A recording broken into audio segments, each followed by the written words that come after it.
নমো ভগবতে মহাপুরুষায় শিবানন্দায়। আমি মলি প্রামাণিক কলকাতা টালিগঞ্জ থেকে বলছি। আমি অনেকদিন ধরে একজন সদ্গুরুর সন্ধান করছিলাম, কেননা আমি বিভিন্ন রোগে প্রায়শই ভুগতাম। আমার শাশুড়ি মা, আমার মা সবাই আমাকে বলছেন দীক্ষা নেই, দীক্ষা নেই, কিন্তু আমি দীক্ষা মনোমতো গুরুর সন্ধান আমি ঠিক পাচ্ছিলাম না। এবার আমার 1913 সালে আমার হাত ভেঙে গেল। তখন আমার বাল্যবন্ধু প্রতিমা ঘোষ আমাকে একদিন বললো, মলি তুই দীক্ষা নেই। আমি ওকে বললাম দীক্ষা তো নেবো আমি, কিন্তু আমার তো গুরু সেরকম পাচ্ছি না, তুই আমাকে একজন সদ্গুরুর সন্ধান দে, ভালো গুরু। ওকে সেটা বলে তারপরে আমি এখানে ওখানে খুঁজছি, কিন্তু সেরকম মনের মতো কিছুই পাচ্ছি।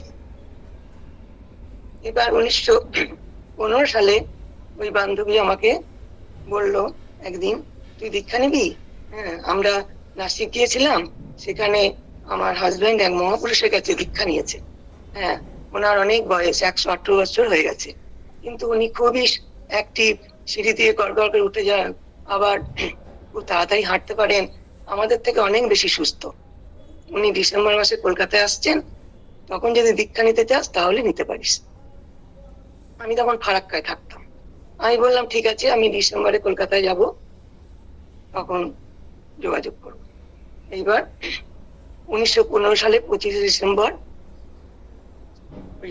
ডিসেম্বর মাসে নির্দিষ্ট দিনে সত্যিও দিলীপ সেন দাদার বাড়িতে আমার বাবার সাথে প্রথম দেখা হয়। বাবাকে যেদিন দেখতে যাব সেদিন ঠিক করি আমি টালিগঞ্জ থেকে যাব আর ও ভবানীপুর থেকে যাবে। আমি এখান থেকে মেট্রো করে যাব, আমি নেতাজি স্টেশন থেকে উঠবো আর ও নেতাজি ভবন স্টেশন থেকে উঠবে। একটা টাইম দেওয়া হয়েছে, আমার বেরোতে একটু দেরি হয়ে গেছে। এবার ও নেতাজি ভবন স্টেশনে এসে বসে আছে, আমি বাড়ি থেকে বেরিয়ে ওকে ফোন করেই যাচ্ছি, কিন্তু ও ফোন ধরছে না। অনেকক্ষণ বসে থাকার পরে ও ভাবছে এবার আমি যে ট্রেনটা ঢুকছে তাতে আমি চলে যাব। এবার আমি ফোন ধরছে না, তখন আমি ভাবছি আমি ঠিক আছে, আমি নেতাজি ভবন স্টেশনে নামবো, তারপর সেখান থেকে নেমে ওকে নিয়ে একসঙ্গে যাব। আমাকে শুধু বলেছিল বেলগাছিয়ার টিকিট কাটতে কালিন্দী যাব, এইটুকুই আমি জানি, আর কিছু আমি জানি। আর কালিন্দী কোথায় যাব, কার বাড়ি যাব, কিছুই আমার জানা ছিল। তখন এবার ট্রেনটা যখন নেতাজি ভবন স্টেশনে ঢুকছে, তখন দেখি আমার বান্ধবী বসার জায়গা ছেড়ে উঠে হেঁটে হেঁটে, আমি যেমন ট্রেনটা ভেতর থেকে দেখতে পাচ্ছি, আমি নামবো বলে উঠে দাঁড়িয়েছি, ভেতর থেকে দেখছি যে ও হেঁটে হেঁটে মানে মেট্রোর দরজার দিকে আসছে না, মাঝখান দিয়ে হেঁটে হেঁটে যাচ্ছে। এবার ট্রেনটা তখনও রানিং। এবার আমি যখন নামলাম স্টেশনে, তখন দেখি ও তখনও হেঁটে হেঁটে আসছে, আমি ওই মাঝখান দিয়ে হাঁটছে। তারপরে আমি ওকে দেখতে পেলে তাড়াতাড়ি আয়, কিন্তু ও তখন ছুটে এলো। এবার আমি ওই কম্পার্টমেন্টে ওকে নিয়ে উঠলাম। ও বলছিল, আমি ভাবছিলাম তোর এত দেরি, আমি এই ট্রেনটা থেকেই চলে যাব, কিন্তু আমার একটা হচ্ছে যে ও যদি যাবে তাহলে তোর দরজার সামনে এসে দাঁড়াবে, কিন্তু দরজার সামনে দাঁড়িয়ে মাঝখান দিয়ে হাঁটছে। এবার আমি যেখানটা নামলাম সেখানটাতেই ও মোটামুটি কাছাকাছি মানে পৌঁছে গেছিল। ও ছুটে এলো, আমি যখন বললাম যে আয়, তখন ছুটে এলো। এবার ট্রেনটা কিন্তু ততক্ষণ দাঁড়িয়ে ছিল, প্যাসেঞ্জাররা যে যার মধ্যে নেমে চলে গেছে, যারা ওঠার তারা উঠে গেছে, আমি শুধু দাঁড়িয়ে আছি আর ও আসছে। এইভাবে আমরা তখন আমি যে কম্পার্টমেন্ট থেকে নেমেছিলাম সেখান থেকেই নেমে আবার দুজনে মিলে ওই ট্রেনে আবার চলে গেলাম। আমি সেদিন বুঝিনি, পরে বুঝেছিলাম ওটা বাবার একটা লীলা ছিল। এবার আমরা দিলীপদার বাড়িতে পৌঁছালাম, এবং আমি তখন বললাম যে আমরা দিলীপদার বাবার সঙ্গে দেখা করব। তখন ওখানে নন্দাদি বসেছে, নন্দাদি বললেন আগে তোমরা সেবা করে নাও, তারপরে বাবা এখন সেবা নিয়ে বিশ্রাম করছে। আমরা বললাম যে আমরা আগে দেখা করব, তারপরে সেবা। যাই হোক, আমার বাবার সাথে দেখা করতে গেলাম। বাবা তখন সেবা করে বজ্রাসনে বসে থাকেন, সেরকম বসে আছেন। তখন আমার ওই বান্ধবী প্রতিমা বলল, বাবাই আমার বন্ধু। আমি সাথে সাথে বাবাকে বললাম, বাবা আমি দীক্ষা নেবো। বাবা বললেন দীক্ষা নেবে, তা নাও। তা আমি তখন বললাম দীক্ষা যে আমি নেবো, তা আমার স্বামী তো এখানে নেই।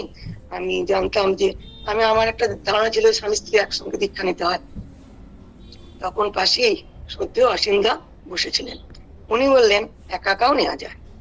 আমি তখন, আপনি এখন নিন, তারপরে ওনার যখন শুভ যাবে তখন উনি নেবেন, এই কথা যখনই বললেন তখনই আমি তখন সঙ্গে সঙ্গে বললাম যে ঠিক আছে, আমি তাহলে এখনই নেবো।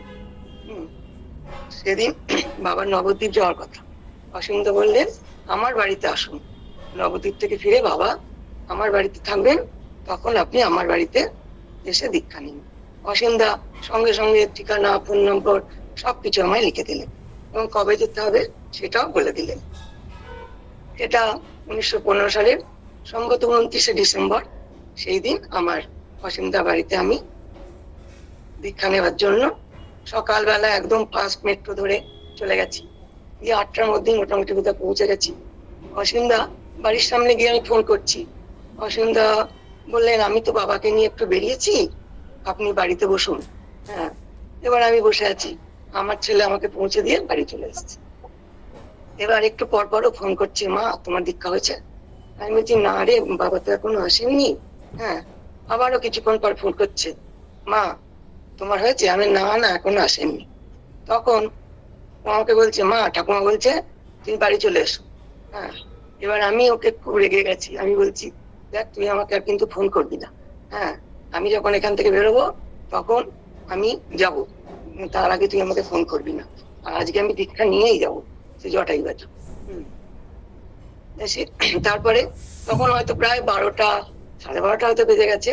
তখন বাবা এলেন। বাবা সেদিন অনেক জায়গায় মানে আদ্যাপীঠ গেছিলেন, আদ্যাপীঠে ওর বাড়ি সবাই কোথায় নিয়ে গেছিলেন, তাদের বাড়িতে গেছিলেন। এবার আসার পথে আবার দেখলাম উনি চুল টুল কেটে ঘরে ঢুকেছেন। এবার স্নান সেরেই বললেন যে দীক্ষা কে নেবে। তখন আমি একাই ছিলাম সেদিন, এবং সেদিন তখন বাবা আমাকে দীক্ষা দিলেন। তখন আমার মনে হয়েছিল বাবা হয়তো সেদিন আমার ধৈর্যের পরীক্ষা নিয়েছিলেন, নাহলে সকাল থেকে বসে আছি, 12টা 12:30 বেজে গেছে। হ্যাঁ, তখন আমার দীক্ষা হলো। আমার তখন সুমনাদি বলছে এত দেরি হচ্ছে, আপনাকে তো কিছু খেতেও দিতে পারছি না, দীক্ষা বলছি না না আমার কোনো অসুবিধাই হচ্ছে না। হ্যাঁ, আমি তো দিব্যি বসে আছি, আমি বসেই থাকবো, আমার কোনো অসুবিধা নেই। তারপর দীক্ষা হওয়ার পরে অসীমদা বললেন দীক্ষা নিলে এখানে সেবা নিতে হয়। আমি বললাম ঠিক আছে, আমি সেবা নেব। সেবা নিয়ে আমি বসে আছি। এবার তারপরে আমার আর ওখান থেকে মানে বেরিয়ে আসতে ইচ্ছাই করছে না। আমার মনে হচ্ছে আরো কিছুক্ষণ যদি বসে থাকতে পারা যায়, কিন্তু আমার ছেলে, তারপরে আমি বারণ করার পরেও তার ফোন করছে না। যাই হোক, আমি ওখান থেকে বিকাল 4টে 4:30 নাগাদ ওখান থেকে আনন্দিত মনে দীক্ষা নিয়ে আমি ফেরত এলাম। আর সেদিন যদি ওই আমার বান্ধবীর সঙ্গে আমার দেখা না হতো, আর তাহলে আমি তো বাবার ওখানে পৌঁছাতেও পারতাম না, আর দীক্ষা হতো না। আবার নন্দাদি যখন বললেন যে আগে সেবা করে নাও, এই সেবাও যদি করতে যেতাম তাহলেও আমার বাবার সঙ্গে দেখা হতো না। কারণ আমরা যখন সেবা করতে গেছি তখনই শুনলাম বাবা বেরিয়ে গেছে।